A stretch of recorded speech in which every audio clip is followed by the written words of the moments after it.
No species ever forgot the day humanity's patience finally broke. The Voakai delegate was still talking when I decided I had heard enough, though I sat there for another 40 minutes and let him finish. Because that was what I did, what I had always done, what 30 years of practice had made feel almost like breathing. The room smelled like recycled nitrogen and Keth ceremonial incense. The incense always gave me a headache. It was supposed to signal respect for shared deliberation, according to Keth protocol. I had a headache at least 3 times a week. My pen sat on the table in front of me, engraved brass, compact seal pressed into the side. I had used it to sign 47 treaties. I thought of it mostly in terms of weight, about as heavy as a small and carefully worded promise. I had not picked it up yet because picking it up meant we were close to an agreement, and we were not close to an agreement. We were close to me saying noted, and the Voakai delegate believing that meant we were close to an agreement. There is a difference between those two things. I had spent 30 years constructing that difference. The delegate's name was Counselor Ventarak. He was well prepared and entirely committed to the position that the border realignment his government had unilaterally enacted 6 weeks prior was technically within compact guidelines if you read Article 14, subsection B, with a very specific kind of generosity that I would not have extended to it, but that he had clearly rehearsed applying to it for some time. He was good at his job. I respected that. The way you respect a chess opponent who plays well inside a game you already understand better than they realize. He had been talking for 11 minutes. I was nodding. Nodding was part of my job description, in the way that certain things are part of a job description without ever being written down. I had cataloged 43 distinct nonverbal cues from the species represented in the compact chamber, 43 ways the galaxy communicated. We tolerate you, for now, while it remains convenient. The Voakai had a gesture that functioned as a smile without being one, a relaxation of the upper face, a slight widening around the secondary eye ring, a sound in the back of the throat, low and brief, like someone settling into a chair they had already decided belonged to them. I had timed it across hundreds of sessions. It appeared, on average, 30 seconds after they believed they had secured what they came for. The Keth used to pause, 3 to 5 seconds before answering any question I asked. It was performed deliberation. They had already decided before the question finished. They were offering me the appearance of being heard, which was considerate of them in its way, and I had mistaken it for genuine consideration during my first 2 years of service. Then I stopped mistaking it and started timing it instead. I used it against them in the HESA trade revision of 2341, building exactly 3-second pauses into my own responses at strategic moments, so they would feel the rhythm of agreement even before the agreement was on the table. That revision is still the most favorable commercial arrangement humanity has ever signed with a Keth-controlled trade corridor. The Drell were different. The Drell were warm. They tilted their translator nodes toward me when I spoke, a gesture of attentiveness in their protocol, and they called me Conciliator Osai, our patient and thoughtful friend, with a gentleness that genuinely felt like affection until you understood that informal Drell diplomatic language. Patient is a classification applied to things that are waiting for the more important parties to finish. Furniture is patient. Display pieces are patient. Decorative arrangements are patient. I was patient. I had been patient for 30 years. The result of that patience was the compact.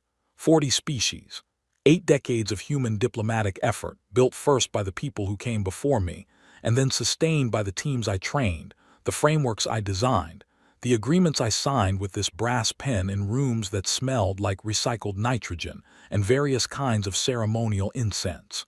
It was not a perfect structure. Nothing negotiated across that many decades by that many different minds and agendas ever is. But it held. It had held long enough that other species stopped thinking about it as something that required maintenance, which is either the best outcome a peace framework can achieve or a warning sign that something is quietly going wrong underneath the surface. I had spent the last decade going back and forth on which one it was. Before I continue, I should say something about the Verath incident, because it is part of the record, and because leaving it out would be a particular kind of dishonesty that I do not engage in. The incident report is publicly available.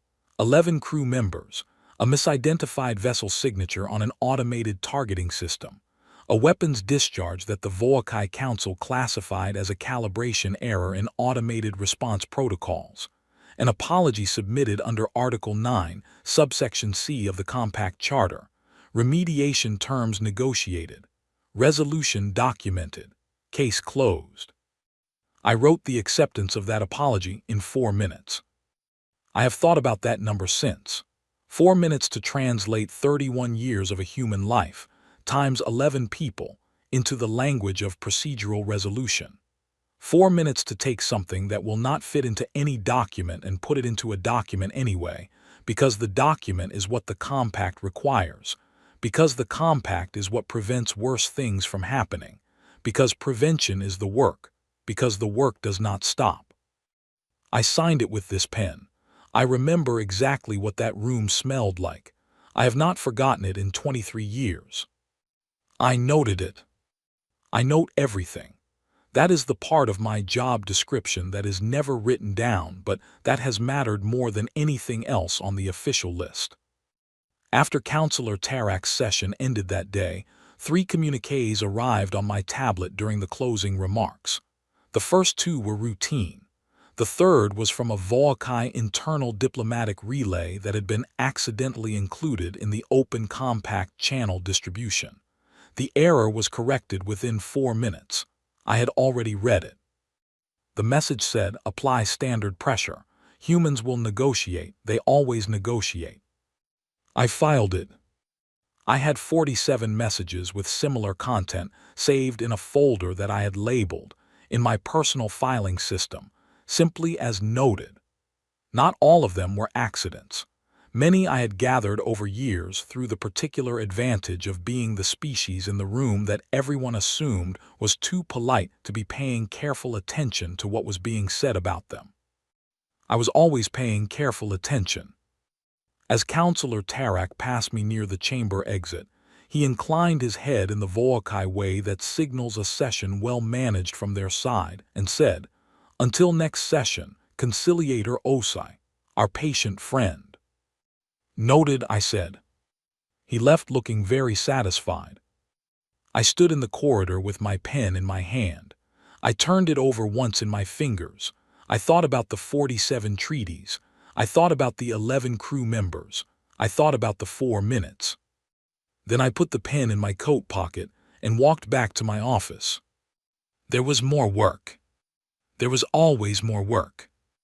The session that changed the final calculation began like every other session I had attended in 30 years, which is to say it began with a species at a podium explaining why something terrible was actually a misunderstanding. The Drell ambassador's name was Vel Aeon. He was the 3rd Drell ambassador I had worked with in my career, and by some distance the most skilled. He had an exceptional memory, a complete command of compact procedural language, and a voice calibrated perfectly to make devastating statements sound like gentle observations on unfortunate circumstances. He stood at the session podium and explained that the orbital action taken over Kepler's 7 colony 3 weeks prior had been the result of a misinterpretation of territorial cartographic data. He used the word regrettable 4 times in the opening statement. He used the phrase deeply unfortunate outcome twice. He looked directly at me when he said outcome. 11,000 people. That was the outcome he was describing. He expressed the Drell Collective's sincere and formal apology under Article 9, subsection C of the Compact Charter, and submitted the remediation filing simultaneously, which meant that their legal team had prepared the apology documentation before the apology was delivered in this chamber, which meant this moment had been anticipated and planned for, which was a thing I noted carefully and did not say aloud. The room waited. I was the room.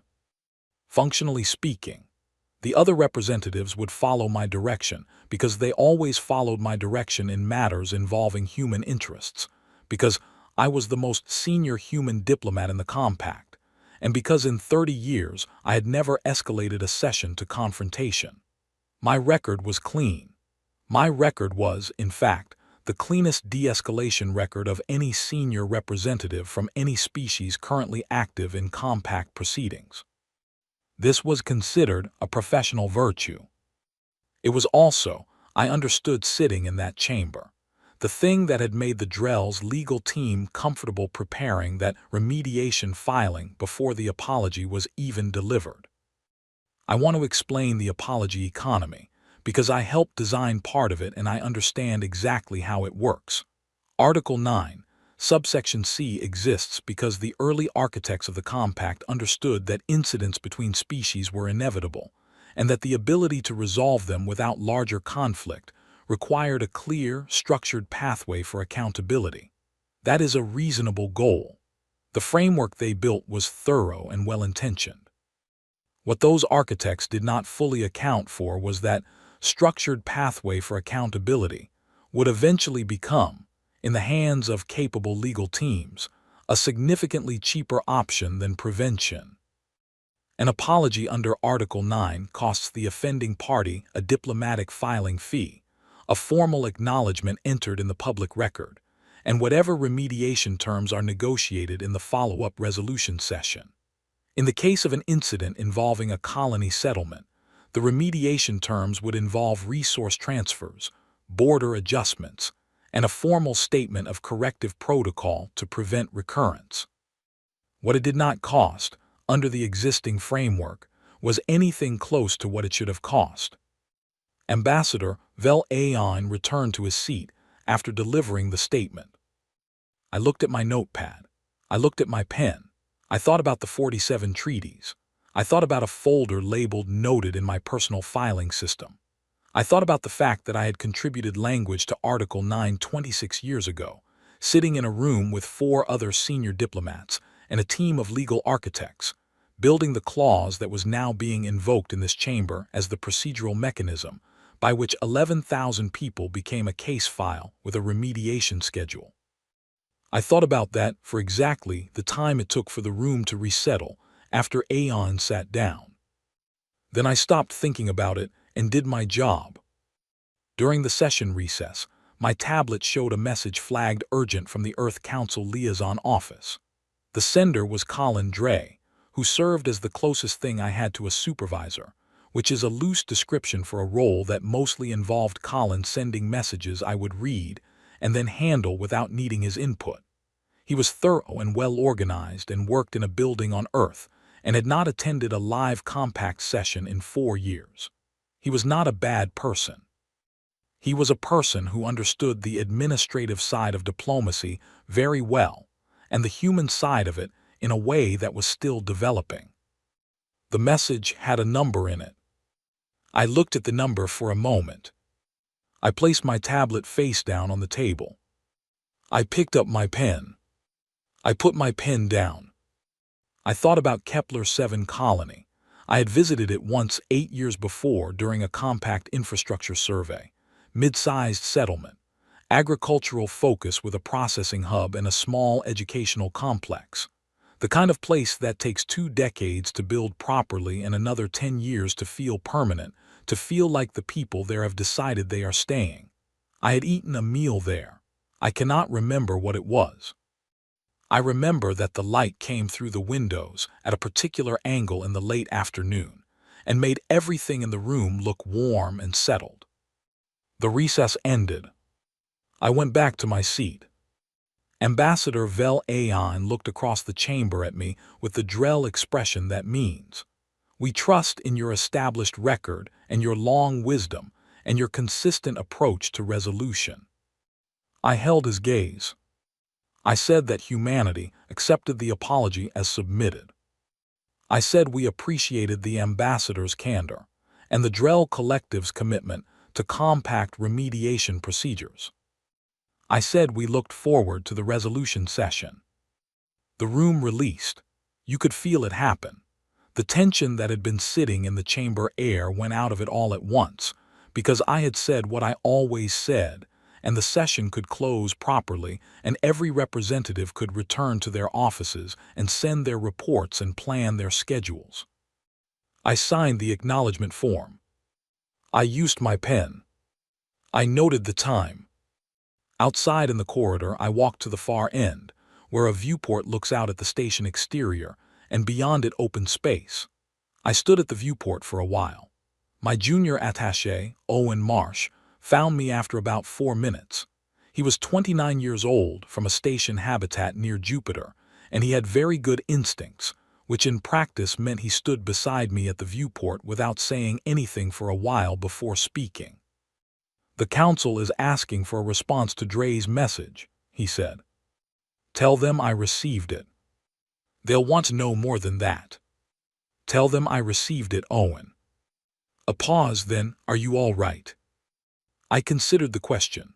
I thought about the number in Colin Dre's message. I thought about the warm light through a window on Kepler 7 colony.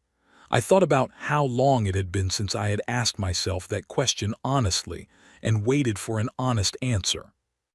"I am going to add a note to the session margin," I said, "a personal note for my own record." Owen looked at me carefully. He had a way of looking at me that was reading rather than watching. "Okay," he said. "Good." I went to my office. I opened the session document on my tablet. I found the margin space beside the entry recording humanity's acceptance of the Drell apology. I wrote one word in that space. Noted. Then the date. Then I saved the file, closed the tablet, and sat in my office for a long time with the pen on the desk in front of me, and the viewport light coming through at an angle that did not remind me of anything in particular.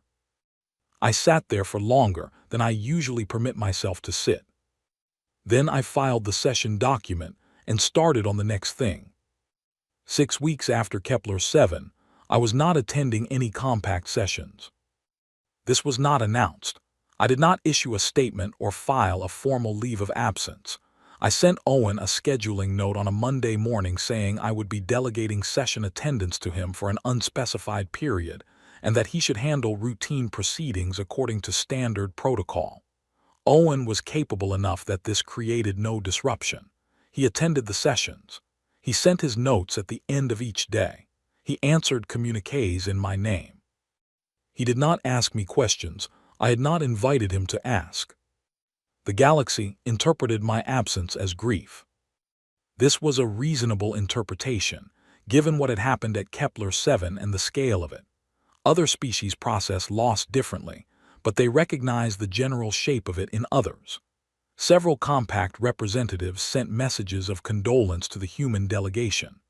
The Keth Advisory Council issued a formal statement of sympathy with a ceremonial 3-second pause embedded in the audio file, which I found unexpectedly thoughtful.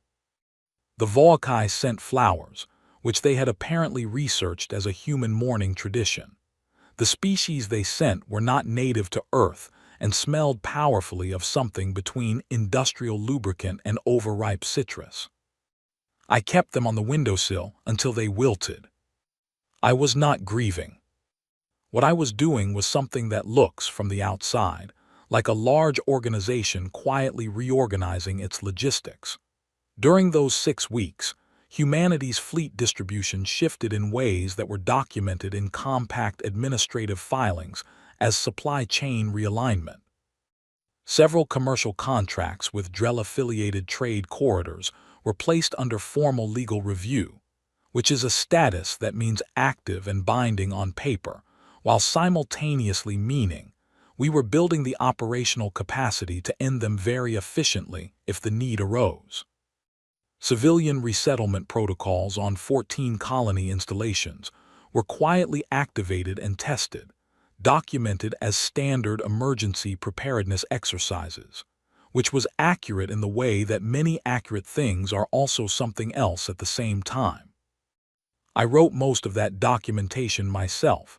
During the 6 weeks I was not attending sessions. I'm a very precise writer. My colleague Nora Keene, who ran the secondary diplomatic channel for the outer colony delegations, came to see me about 2 weeks into the quiet period. She was one of the few people in the human delegation who had been working this field almost as long as I had, and she had a way of arriving at conclusions slowly, and then holding them with complete certainty once she got there. She sat across from me and looked at the pen on my desk and then looked at me and said, "You are not grieving." "No," I said. "Then what are you doing?" I thought about how to answer that in a way that was honest and complete, without being more than I was authorized to share at that moment. "Counting," I said. She looked at the pen again, then she looked at her hands, then she said, "Will it work?" "Yes." She nodded slowly. She stood up. At the door she paused and said, without turning around, "Then count carefully." "I always do," I said. Owen came to see me on a Thursday, 10 days into the quiet period. He came to my office and stood across from me, and chose his words with the care he always used when the situation called for it, and said, "There is more specific talk in the junior staff channels than usual." I said, "There is always talk in the junior staff channels." "People are concerned," he said. I looked at him. He sat down without being invited. He had good judgment about when the protocol of waiting to be invited mattered and when it did not. "Tell me what they are saying," I said. "They are saying something is changing. They do not know what. They feel it in the scheduling shifts and the filing volume and the way certain senior staff are working longer hours without explaining why. They are worried." He paused. "They trust you. That is also in the channels." I thought about that. I thought about Owen at 29, running sessions I had been running for 20 years, doing it well, managing junior staff who were younger than he was and who looked to him the same way he had once looked to me. "There was a vote," I said, "on Earth, 3 weeks ago. 42 representatives from all major governing bodies, colonial councils included. They brought a motion to the table and deliberated it and voted on it through the proper process." Owen was very still. "We voted," I said. "That is the part that tends to get overlooked when people talk about us. We do not act without deliberation. We bring things to the table and we discuss them and we reach formal decisions through process. We have always done this." "What was the motion?" he said. "You will be briefed when I am authorized to brief you. I am telling you this now so that when the briefing comes, you are prepared." He was quiet for a moment. "Was it close?" he said. "No," I said. He stood up, straightened his jacket in the way he did when he was composing himself for what came next, and walked to the door. "I'll tell the staff that senior planning is ongoing," he said, "that their work matters and their focus matters." "That is accurate," I said. "Thank you." He left. I turned to the pen on my desk. I sat with it for a while, the way you sit with a thing that has accumulated meaning across years of use. 47 treaties, the weight of it, the history attached to the specific scratch along the left side of the barrel from the session room table in the Faro Conference Center 14 years ago, when I had been too tired to notice I was dragging it across a metal edge. I picked it up. I held it. Then I put it in the top drawer of my desk and closed the drawer. That same afternoon, I sent one final communiqué through the official compact channel under my full title, a scheduling notice. I indicated that I would be unavailable for 3 upcoming sessions due to administrative obligations, and that Owen Marsh had full authority to represent human interests in standard proceedings. Urgent matters requiring senior attention should be directed to the Earth Council Liaison Office. I signed it, YOSI, Senior Conciliator, Human Compact Delegation. I looked at that title on the screen before sending it. Senior Conciliator, 11 years in that role. Before it, Conciliator for 9 years. Before that, Associate Diplomatic Representative, which is the rank you hold while you are still learning what the pauses mean, and what the smiles mean, and what "our patient friend" means when it comes from a species that classifies furniture as patient. I looked at the title for a moment. Then I sent the message. That was the last time I used it. I want to be precise about what we sent, because precision is the thing that distinguished what we did from what other species expected us to do, and that distinction is the whole point. Every active compact member received the same document simultaneously, routed through the official diplomatic channel at 0600 station time on a Tuesday morning. The routing was deliberate. We selected a time when all administrative offices across relevant time zones would be staffed and operational. We are thorough people. This is not an accident of our nature. It is a practice we have developed because thorough people do not make mistakes that require expensive corrections. The document was not a declaration of war. We did not call it that. We had spent considerable time finding the right language for it. There is no existing term in any language represented in the compact for what we were submitting, because no species had ever needed one before. We created the term ourselves. The document was formally titled, Formal Withdrawal of Diplomatic Patience, submitted by the Human Compact Delegation, dated, signed, and witnessed. It was 4 pages long. I wrote every word. The first page was a statement of context. It outlined, in clear and plain language, the full history of human participation in the compact from our original accession agreement through the present date. It noted our contributions to framework development, treaty architecture, dispute resolution, and the overall structural maintenance of the compact over 8 decades. It noted the number of incidents involving harm to human citizens or human property that had been formally resolved through compact remediation procedures over that period. That number was in the first paragraph, not buried in an appendix, not softened with qualifying language, in the first paragraph where facts belong. The second page was the appendix. The appendix is the part that other species still discuss when they talk about that morning.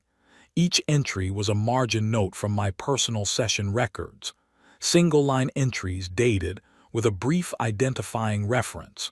71 entries, 23 years of them, going back to the morning I filed the acceptance of the Varath apology in 4 minutes.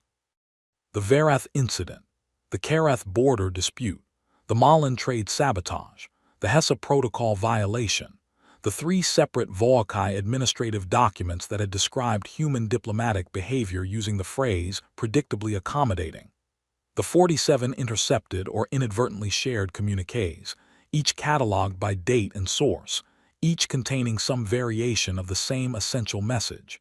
Humans will negotiate, apply standard pressure, they always come to the table. And at the bottom of the list, Kepler 7, the date, the number. Noted. The third page was a statement of intent. 3 paragraphs.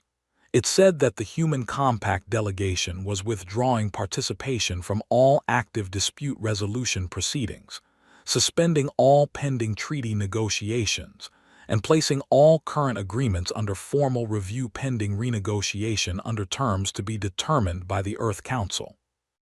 It specified clearly that this was not a withdrawal from the compact itself, but a reclassification of humanity's role within it, effective immediately upon receipt of this document. The 4th page said that compact members had 48 hours to acknowledge receipt. Not to respond, not to negotiate or protest or arrange emergency sessions. To acknowledge that they had read what we sent. I sent it at 0600 on a Tuesday. The Keth Advisory Council acknowledged receipt at 0611, 9 minutes after delivery. By 0630, 4 more member species had sent formal acknowledgments. Owen, who had received his complete briefing by that point and was handling incoming communications with a steadiness I found genuinely impressive, tracked acknowledgments on a tablet in the outer office and updated me every 15 minutes with a single-line status note. By the end of the first day, 36 of the 40 member species had acknowledged. The 4 who had not were the ones with the most to account for. That delay tells you something direct and simple about the relationship between awareness of wrongdoing and the instinct to avoid formally confirming you have received the record of it. The Drell Collective acknowledged receipt at 47 hours and 58 minutes. 2 minutes before the deadline. Owen brought me the notification on a tablet without saying anything, because by that point he understood that I did not need things explained to me, I needed them delivered. I read the acknowledgement. It was 3 paragraphs of carefully selected formal language communicating, without stating directly, that the Drell were prepared to discuss amended terms and expected dialogue to follow. I handed the tablet back. "Noted," I said. Owen nodded once, exactly the right amount. I want to be clear about what followed, because there are versions of this story in circulation that replace what actually happened with something more dramatic and less accurate. The accurate version does not require embellishment. The compact operates on infrastructure, not primarily military infrastructure, though that exists across member species. The infrastructure that matters, the infrastructure that I had spent 30 years learning in precise detail because it was my job to learn it and I am thorough at my job, is economic and legal and logistical. Trade lane licenses, resource sharing agreements, arbitration access credentials, navigation data exchange. The dense, interlocking web of small dependencies that makes participation in the compact structure more advantageous than operating outside it. I knew every part of that web. I had helped build significant portions of it, and the portions I had not built I had studied until I understood them as well as if I had. I knew which agreements were foundational and which were contingent on others. I knew which supply routes would automatically redirect within 6 days if a specific arbitration access point went inactive. I knew which smaller species maintained their alliance with the Drell, primarily because the Drell held licensing rights to a navigation corridor those species depended on for commercial shipping, and I knew the cost of the alternative route, and I knew that this cost was substantially lower than those species had been told, because I had commissioned an independent analysis 14 months before that Tuesday morning. That analysis had been quietly delivered to the relevant species at 06:05, 5 minutes after the main document. The Drell Collective had 17 significant allied species at the start of that week. By Thursday, they had 9. By the following Monday, 4, and 2 of those 4 had sent private consultation requests to the Earth Council Liaison Office, which Colin Dre handled with more composure than I had expected from him. I noted this in his file, which I keep because I keep files on everyone. It was a favorable notation. No human vessel discharged a weapon during any of this. I want to state that plainly and let it sit, not because it changes the fundamental weight of what happened, but because it is true and it was deliberate, and it is the part of the story that the other species have had the most sustained difficulty understanding. They had built threat response models around human military capacity. They had prepared evacuation protocols and emergency diplomatic channels specifically designated for scenarios involving human military escalation. None of those models had a column for 30 years of margin notes and the precise identification of every structural weakness in a system we had helped construct. Counselor Ven Tarak of the Volcae requested an emergency session with Owen on the 3rd day. Owen attended. He took careful notes. He sent me the summary that evening. Tarak had asked whether Conciliator Os would be available to participate in a framework discussion for re-establishing dialogue. Owen had said that Conciliator Osai was currently on administrative leave. Tarak had asked when she was expected to return. Owen had said he did not have that information at this time. There was a pause of approximately 4 seconds before Tarak spoke again, according to Owen's notes. "She trained you well," Tarak said. Owen had said thank you and closed the session. I read that summary in my office with the pen sitting in the closed top drawer of my desk, and I felt something that I identified, after a moment of consideration, as the particular quiet satisfaction of the right thing being said by the right person at the right time. By the end of the third week, the compact had begun its first fundamental structural reorganization in 40 years. The reorganization was not something we imposed through force.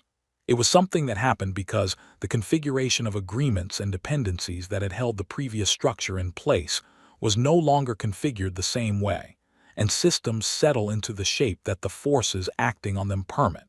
Water finds the level it is allowed to find. This is not a dramatic truth. It is just how things work.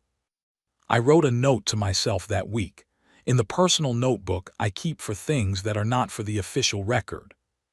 It said I built the compact. I knew every load-bearing wall. Then I closed the notebook. Then I went to sleep, which I had not been doing well for some time, and which I found that night considerably easier than it had been. 18 months after that Tuesday morning, I am sitting in an office that does not have the compact seal on the door. My title has changed. I'm not going to describe it here because titles are shorthand for things that are more important than shorthand, and what matters is the work, and the work continues. The work always continues. That has not changed. It is, in fact, the one constant I have found in 30-plus years of doing this, through every shift in circumstance and structure and role. The work continues, and it needs doing, and someone has to do it well. What has changed is the room. I requested a different office after the reorganization was formalized. This one is smaller. The viewport is positioned differently, and the light comes through at an angle I am still adjusting to after all these months, which is either a sign that I am slower to adapt than I used to be or a sign that I am paying attention to different things. I have not decided which. The pen is on my desk. Same pen. Different desk, different room, different door. I did not throw it out, and I have not filed it away somewhere permanent. I have thought about why, and I have arrived at no clean answer, and I have stopped trying to force one. The compact exists. It is important to say this clearly because some of the accounts that have been written about the reorganization period describe something more like a collapse, which is not accurate. The framework has been substantially revised. Several agreements have been renegotiated under terms that are more honest than the originals about what each party is actually providing and what each party actually needs in return. Several others have lapsed and have not been renewed, and the parties to those agreements are managing their relationships through bilateral channels instead, which is workable if not ideal. Some species have withdrawn from active contact with human diplomatic offices. This is their right and their choice. Some of them will return when the calculation changes for them, when the cost of staying withdrawn becomes greater than the cost of engaging under new terms. I have estimates for when that happens for each of them. The estimates are in a folder on my personal system. The folder is not labeled "Noted." I chose a different label for this one. Some species strengthened their relationship with us during and after the reorganization.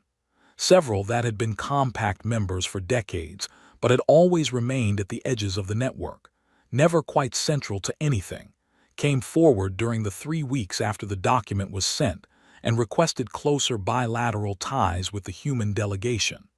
The feral were the first. I had always found the feral to be a careful and precise people, and they had been observing the dynamics of the old compact structure for longer than they had chosen to say, and what they witnessed during that period settled something for them about where they wanted to stand. I had lunch with the feral senior representative, a diplomat named Elvira, 4 months after the reorganization was formally complete. She was the first feral diplomat to attend an informal meal with a human compact representative in 11 years.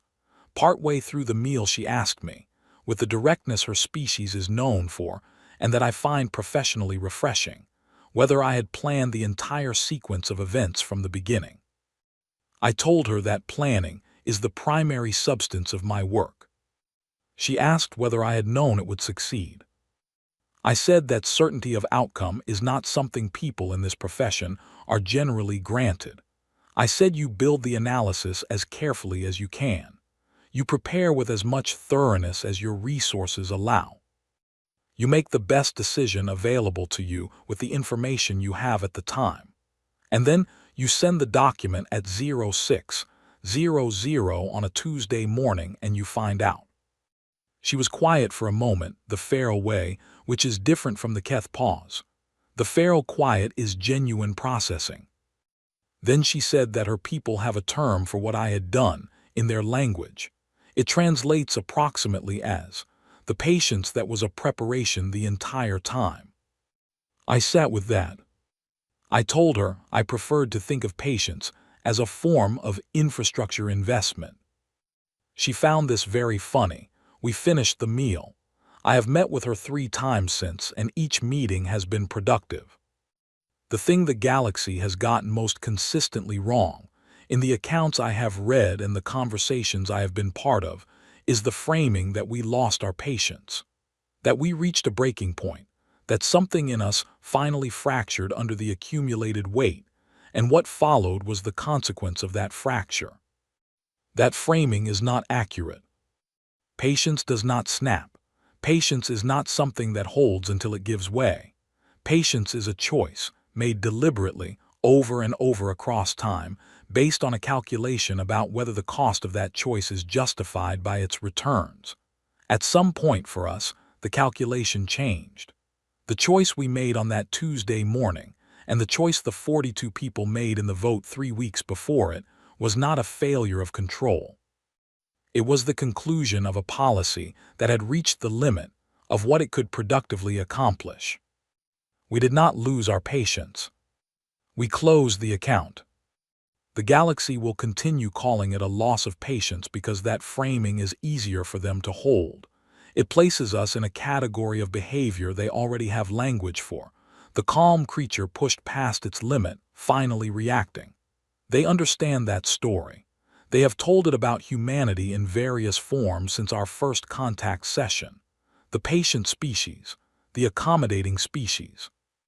The species that always comes to the table and signs the document and accepts the remediation terms and files the note and goes back to work. They needed that story to be completely true. It was never completely true. There was always the folder. There were always the margin notes. There was always the pen in my hand and the calculation running in the background, quiet and precise, updating itself with every session and every communique and every 4-minute acceptance document I signed. I had a conversation with Owen about this, about 8 months into the new period. He had been promoted by then, managing his own delegation work, doing it well, which I had expected from the day he sat down in my office without being invited, because he thought something mattered enough to risk it. He came to my office periodically still, less formally now, and we talked about things that were partly work and partly the kind of conversation 2 people have when they have been through something significant together and are still understanding the shape of what it was. He asked me that day whether I regretted the patience. The 30 years of it, all the sessions and the notes and the accepted apologies and the signed documents and the 4 minutes and the Verath acceptance and all the rest of it, all the long accumulation of cost. I considered his question longer than I usually consider questions. Then I said no. I said, you have to let something be worth saving before you can decide that it is not. We allowed the compact to be worth saving for 80 years. We built it from the ground up. We maintained it at genuine cost to ourselves. We showed up in rooms that smelled like other species' ceremonial incense, and we nodded and we noted, and we signed the documents, because we genuinely believed that the structure we were building served a purpose worth the cost of building it. We were not foolish in this. We were not naive. We were making a reasonable long-term calculation. And then the calculation changed, and we made a different one. 30 years of believing something is worth protecting, and then deciding that protecting it requires restructuring it fundamentally, is not failure. It is evidence. It is the evidence that you tried honestly, that you gave the arrangement every reasonable opportunity to work on the terms it claimed to be operating on, that when you finally moved, You moved from a position of complete and documented knowledge of everything that had led to that point. That is not weakness. That is the opposite of weakness. I told Owen that the 71 entries in the appendix were not a record of damage sustained. They were a record of preparation completed. Owen was quiet for a while in the way that means he is thinking rather than waiting for a space to speak. Tarek asked about you again, he said eventually. I know. He uses different language now when he talks about you. I noticed it in the session transcripts. He used to say patient. He does not use that word anymore. Good, I said. Owen smiled. It was a good smile, the kind that has something real behind it. He stood and straightened his jacket and left. I sat in the office for a while after he was gone. I thought about the 47 treaties. I went through them in my head, the way I do sometimes, the way you go through the names of places you have spent significant time in, checking each one for what it still means to you. The Feral Resource Compact, renegotiated, still active. The Hesse Trade Revision, due for review in 3 years. The Yolen Border Accords, which held through everything and which I remain proud of. The Verath Acceptance, entry number 1 in the appendix, 4 minutes, signed, filed, noted. I thought about Kepler 7. I thought about 11,000 people and the light through a window at a particular angle in the late afternoon. I thought about warm light and what it costs to lose it. The pen is on my desk. I have not thrown it out. I pick it up sometimes and hold it, not to write with but just to feel the weight of it, the specific weight of 47 treaties and 30 years and 1 folder and 71 margin notes, and a Tuesday morning at 0600. It is an ordinary object. It is just brass and engraving.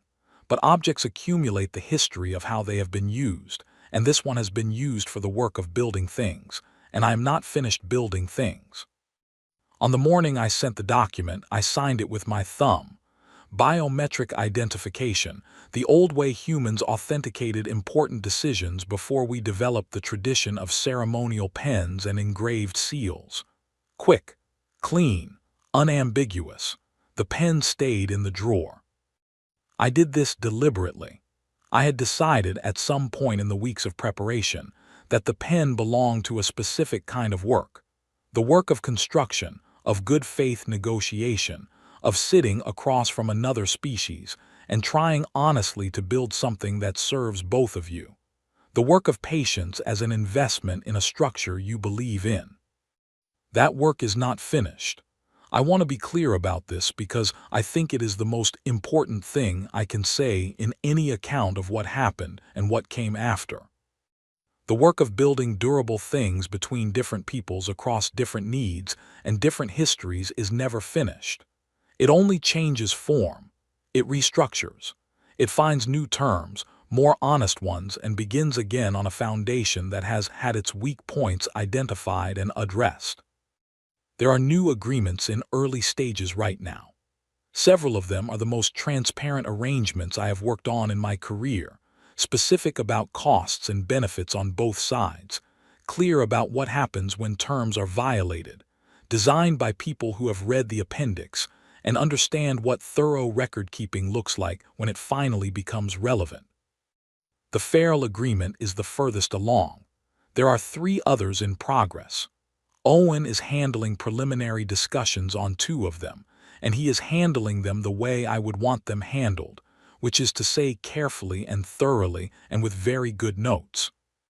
He told me recently, with the dry tone he has developed over the past year and a half, that the new junior staff have begun to understand what the word noted means when he uses it. I told him that was excellent professional development. He agreed. I wrote something in my personal notebook last week, not for the official record, not for any filing system or delegation archive, just for me, because I have always been writing for me in the end, even when the audience was a compact session chamber or a diplomatic channel or a 4-page document sent at 0600 on a Tuesday morning to 40 species simultaneously. I wrote, we did not break. We did not snap or fracture or lose something we had been carrying. We finished a calculation that had been running for 23 years, and we acted on the result of it. We finished a sentence, and then we started writing the next one. That is who we are. A species that finishes sentences before starting new ones. A species that deliberates and votes and builds things carefully across decades and keeps thorough records and shows up, keeps showing up, shows up again after everything, until we have decided together through the proper process that the showing up needs to look different than it did before. A species with a folder of 71 margin notes, and the patience to wait until the folder was ready before opening it in front of the people who needed to read it.